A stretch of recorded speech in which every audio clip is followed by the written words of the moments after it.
Hello, my name is Mike Schumacher. I'm the host of Small Business Capital Radio and a Loan Whisperer.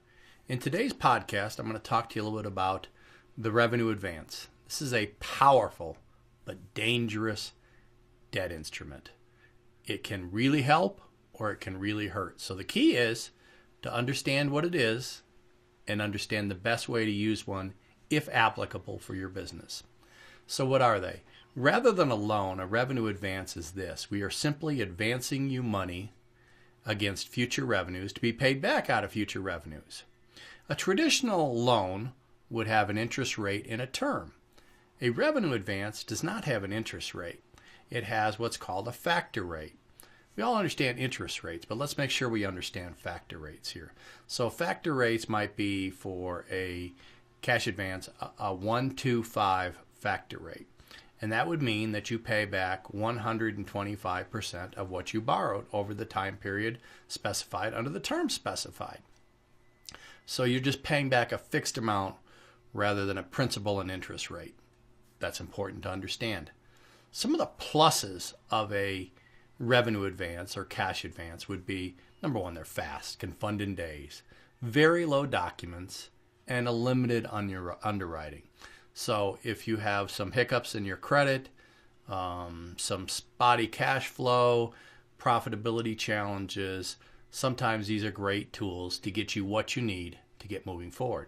However, they're extremely costly and the terms are very short. Let me talk a little bit about that. So from a costly standpoint, I've seen factor rates anywhere from 1.15 to 1.5, and I've seen terms anywhere from 3 months to 18 months. So instead of having a single digit or low double digit interest rate, you've got a pretty significant cost of capital in these 1.15 to 1.5 factor rates. And then you've got the challenge ahead of you that those factor rates have to be paid back in such a short period of time or term. So they're really challenging to cash flow. How do you make them successful, Because sometimes they're going to work, and I'm going to tell you when they're going to work.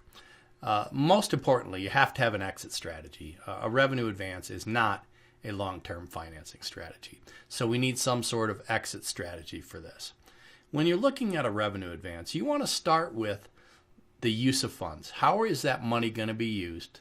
And number two, what is the benefit financially to the company of those funds? So are you going to buy or hire some salespeople? Are you going to buy some inventory? And then what is the financial benefit? Because you'll want to understand, can you afford to pay that back?